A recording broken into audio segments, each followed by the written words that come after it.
Pra mim é muito difícil, cara, porque assim, você é um estudioso, você é o cara que foi pra lá e você tava me contando aqui que tava indo pra lá quando começam os ataques e acaba não conseguindo chegar em Israel, não é? Eu tava voando de quinta pra sexta, e aí eu tava no Wi-Fi do avião, e faltava 4, 5 horas pra aterrissar na Europa, pra pegar o voo de conexão, Aham. começa a tocar o celular, apitar, apitar, apitar, Deve ser um apitar, eu desespero. começo a ver tudo o que tá acontecendo, e aí eu recebo a mensagem, espaço aéreo de Israel foi fechado, porque eles estavam esperando a retaliação, e obviamente aí eu aterrissei, E ficou lá. fui para um hotel, fiquei esperando até segunda, terça eu voltei para São Paulo.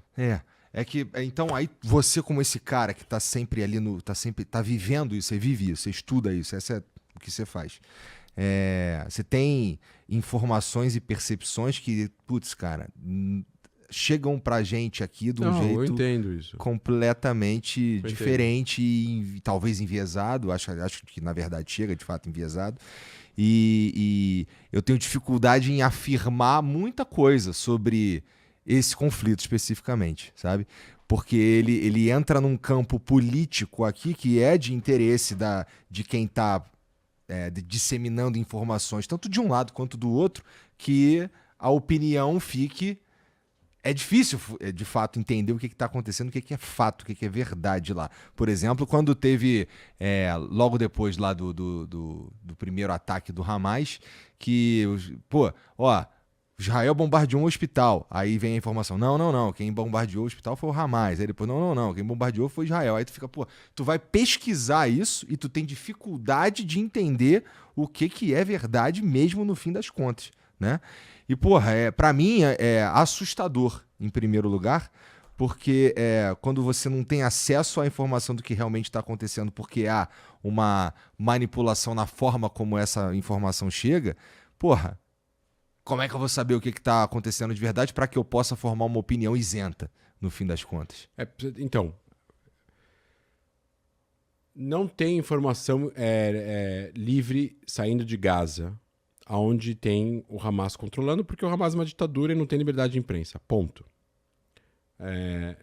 Eu acho que você pode ser contra Israel ou crítico de Israel, mas a imprensa de Israel é livre.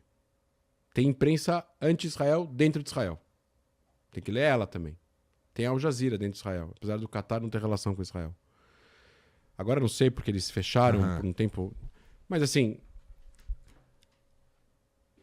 eu acho que você acreditar, uma pessoa pegar e acreditar no que o Hamas fala, e o Ministério da Saúde de Gaza é o Hamas, é a mesma coisa que você acreditar no que o governo de Cuba fala sobre a pobreza em Cuba.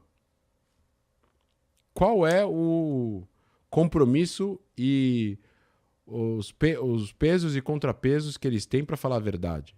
Tem alguém verificando eles? Não. Eles vão falar o que eles querem falar, que vai sustentar e corroborar com a narrativa deles e com o objetivo deles. E se tiver alguma coisa que vai contra, eles vão ir contra. E acabou. Então é muito conveniente para o Hamas falar que Israel atacou o hospital Ali no começo da guerra e falar morreram 500 pessoas, 500. E aí no dia seguinte você tem lá câmeras filmando, tem um buraco no chão, no estacionamento, o hospital está inteiro, e aí por acaso tinha uma câmera filmando, mostrando um míssil da Jihad Islâmica saindo desgovernado e caindo lá. Mas eles falam que o hospital foi atacado.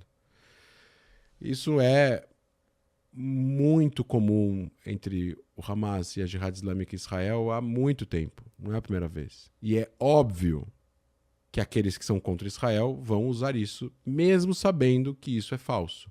Porque dá like, porque ajuda.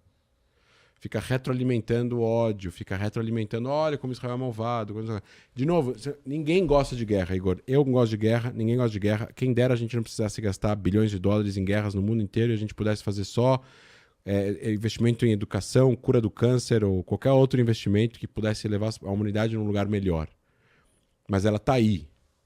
E a gente precisa lidar com isso por causa das decisões de outras pessoas. Só que a gente é obrigado a contextualizar. Não, quem escolhe no Brasil, e eu estava falando de sionismo, né, que as pessoas mudaram totalmente o que significa a palavra. Quem no Brasil diz que é a favor da democracia, que é a favor dos direitos humanos, que é a favor do direito das minorias, que se identifica com a comunidade LGBT, com os direitos da comunidade LGBT, com eleições livres, com imprensa livre, com pesos e contrapesos, com direitos humanos, e simplesmente ignora o fato de que Israel faz tudo isso, e de que o Hamas não faz nada disso, e de que o regime iraniano não faz nada disso, inclusive eles matam as pessoas que aqui esses partidos, essas pessoas dizem defender, e eles ignoram isso, só pelo fato de Israel ser um país, um Estado judeu, que eles discordam porque eles são a favor dos palestinos, e tá tudo bem você discordar de políticas de Israel e você ser a favor dos palestinos, mas daí para você apoiar o Hamas ou o regime iraniano, é uma inversão total dos seus valores. Você não é fiel, quem faz isso não é fiel aos seus próprios valores. Você está colocando a sua ignorância ou a sua ideologia na frente dos seus valores.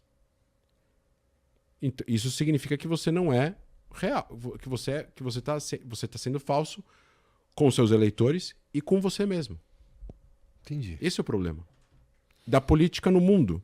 E isso é um exemplo clássico de polarização política, onde as pessoas ficam cegas, completamente cegas.